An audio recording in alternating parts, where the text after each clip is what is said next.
Does Robert De Niro ever not kill it?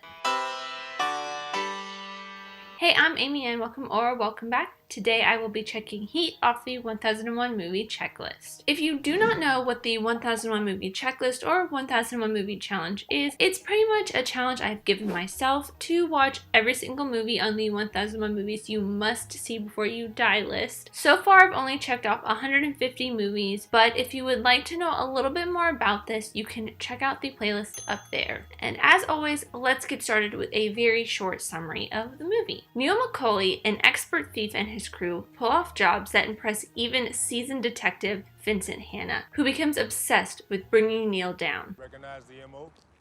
MO is that they're good. Usually with the 1001 movie checklist, I usually like to do a little bit of research, mostly from the book. Sometimes if I feel like there's anything else I can pull from other sources, I try to do that. But with this, a lot of what I had found mostly in the book kind of coincided with what I pulled from the movie myself, but I had very opposing views to what the book was talking about, and I think it's mostly because I understood what the book was saying and what the movie was trying to show, but for me it just didn't feel like it really was shown as well as the book says. For me, pretty much what this entire movie is about in general is about the relationship between people. It is about relationships pretty much throughout the entire thing. It is built on relationships, but set in a kind of noir setting,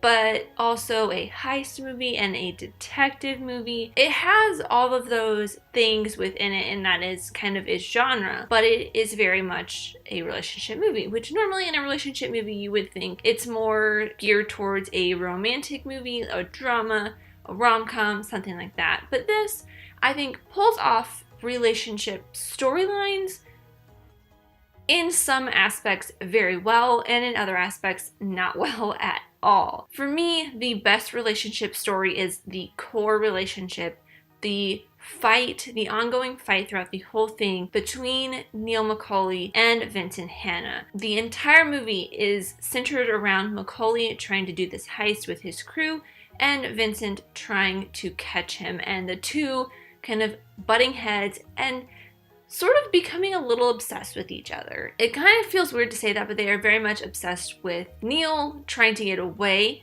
from Vincent and Vincent trying to catch Neil before he gets away. Throughout the entire thing, it is just a battle between the two, and it is shown with a very great underlying storyline, which I will get to in a second. But throughout the major story of this movie, there is a bunch of little different types of relationships scattered beneath. Most of them are romantic relationships between the main characters and usually a lover type figure, a female, a wife in most cases, except for with Neil. So throughout the entire thing, Neil is very much on the side of don't have a relationship because he's a criminal. He wants to be able to drop everything within 30 seconds and just leave if he feels that the cops, or what he calls them and what this movie is basically named after, the Heat, are coming for him so he can just drop everything, run, get out clean. Then he starts to develop this relationship with Edie, who he just randomly meets at a coffee shop, I think,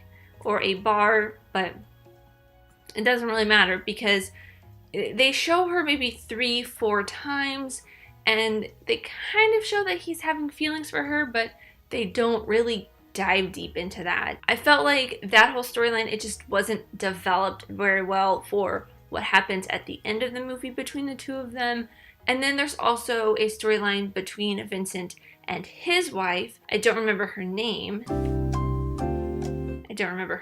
I should, but the storyline between Vincent and his wife and his stepdaughter, there is a little bit more of a connection between him and his stepdaughter. At least they show their relationship a little bit clear. They do show the relationship between Vincent and his wife fairly clear, but it's just, it doesn't feel very fulfilling to me. Not the relationship itself, but the way they show it in the story. It doesn't really connect. They're angry at each other for reasons that they talk about, but they don't really show. Like, he's very distant and doesn't share what happens. And really, the way that they bring that up is they enter a scene with the two of them sitting there, and he's just sitting there. She walks in and says, "Hey, why don't you share this stuff with me?" Or, "Hey, why are you being so distant?" So for me, it doesn't feel very fulfilling throughout the entire thing. Even in the scene where Vincent sees Neil driving down the road, or he knows where he is driving down the road, pulls him over and they go get coffee. Vincent kind of tells Neil a little bit about his wife and his stepdaughter and the relationship between the two of them, and the fact that his relationship with his wife is kind of breaking, just as it had with his first two wives, because he doesn't want to share what he does, because what he does is so horrific. He doesn't want to share it with anybody. He doesn't want to put anybody else through that doesn't need to be put through that. I told you when we hooked up, baby, that you were gonna have to share me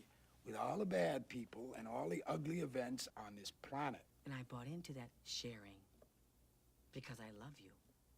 That's kind of the only way they really step forward in this entire film with that relationship. For me, the whole thing doesn't really feel like it gets enough airtime. It doesn't feel like it's not fulfilled. I don't know how else to put that. So it doesn't feel really like it pays off in the end when something happens to Vincent's stepdaughter, played by Natalie Portman, who is amazing. They really do, though, show how much Vincent really cares for his stepdaughter, even if the relationship with her mother isn't going the way that either him or his wife would like it to go. And when Vincent's wife cheats on him, it just feels a little hollow as well. Like, she's trying to get back at him because the guy is still there on purpose, I believe, when Vincent comes home. So he sees this guy and she's just kind of like, whatever, I'm doing this to spite you, doing this to get back at you, to kind of fulfill myself because you're not there for me. You just want to get it done and that's it. I don't know why you're married to me, kind of thing. So she kind of does it to spite him. In the end, it all just does not really pay off that well. I think the strongest relationship you really feel is with Neil's best friend Chris and his wife. It still is not, it doesn't pay off, or it doesn't tell the story as well, just like with Vincent and his wife. They kind of jump into their lives, their fight, just at the start of different scenes, and they blow up, walk away, and when they come back together, it doesn't really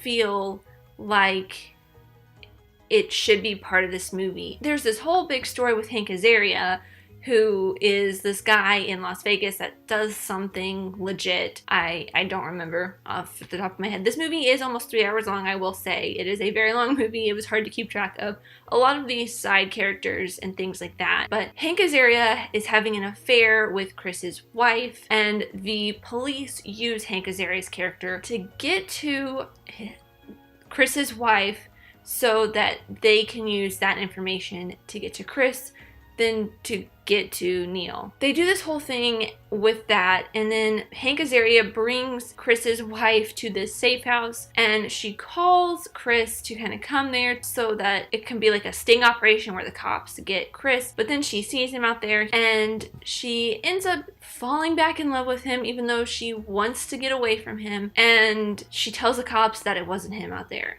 It's not him. It's not Chris.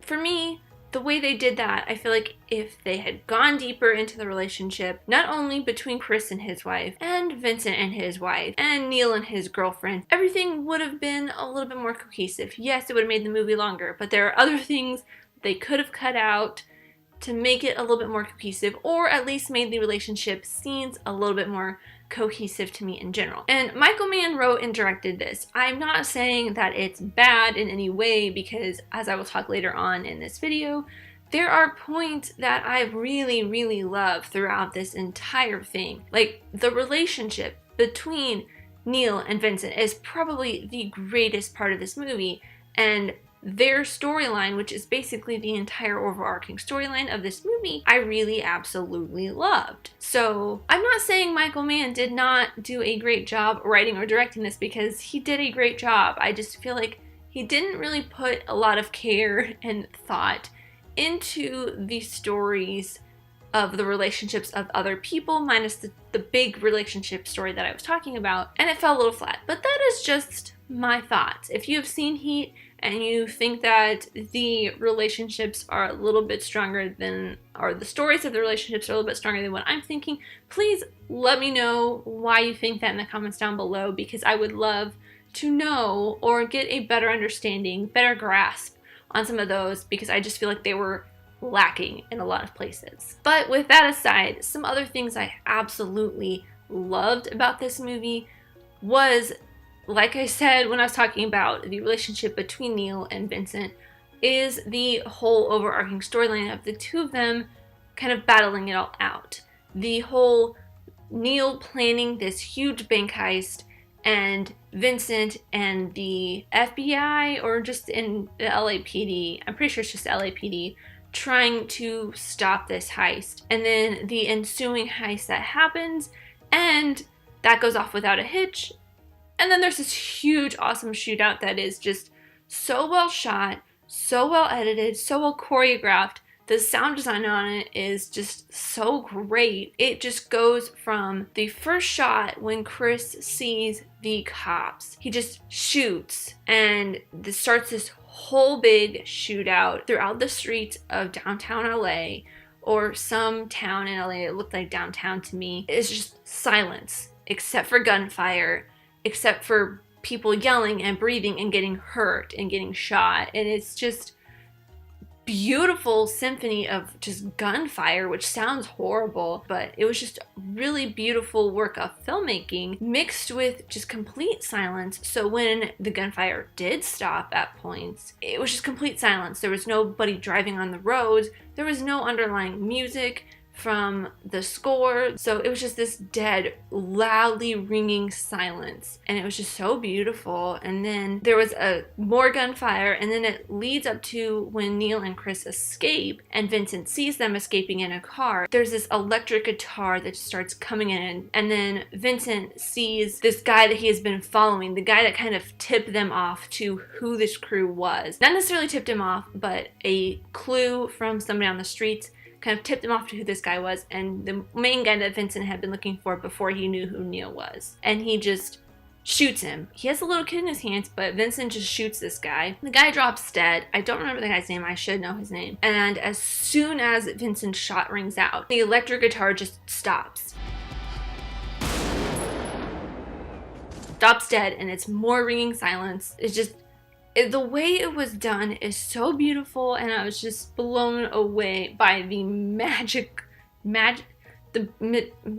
I don't even know what I'm trying to say. It was so cool, I lost my mind. But stemming from that is the cinematography in this movie is so great. I love the way the camera just holds on different shots. At the very beginning, it was just really cool watching De Niro get off the train, walk down the stairs or go down the elevator, and then walk through the hospital, but it's holding on him. And then it's holding on him after he passes out of frame. It's holding on him when he gets in the ambulance and shuts the door, and it just holds there for a couple extra seconds. And it just does that throughout the movie, or throughout the first kind of big sequence, the first sequence that kind of sets this whole ball in motion, and it just builds the tension, builds it up, continues to build it all up, and I just absolutely loved the camera just holding there. And then at times it would kind of not zoom in, but it would make something the focus of the scene that you think, or the shot that you think would be important later on, and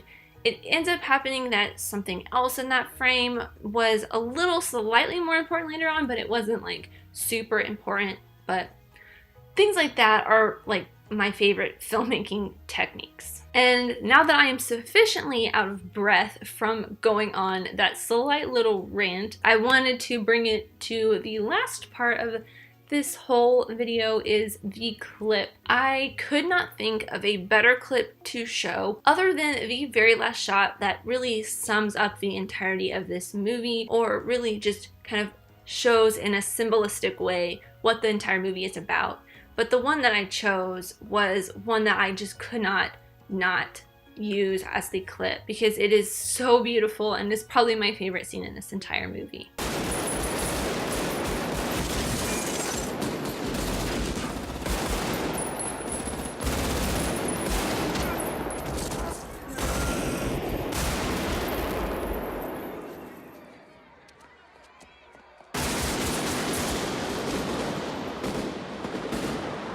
And that is all I have for Heat. As always, these are just my opinions, but I would love to know yours in the comments down below. Let me know what you think of Heat, and like I said before, please let me know if you think the relationships in this are better built up than I am thinking that they are, and let me know why you think that. If you want to know which films I have watched so far, or just follow along with my products in general, there's a link to a Google Doc in the description down below. The next 1001 Movie Challenge video will mark 1 year of me doing this consistently. Actually, just 1 year of me doing the 1001 Movie Challenge. So, in honor of that, I will finally be checking off a movie that I probably should have seen a long time ago when I was in film school. I don't know why we never watched it there. The Godfather. Thank you guys so much for watching. I really truly do appreciate every single one of you. Let me know who you are in the comments down below, and let's be friends. If you enjoyed this, leave a like and subscribe if you're new, because I love talking all things movies, TV shows, filmmaking, film history, all that fun stuff, and I hope to see you next time. Bye!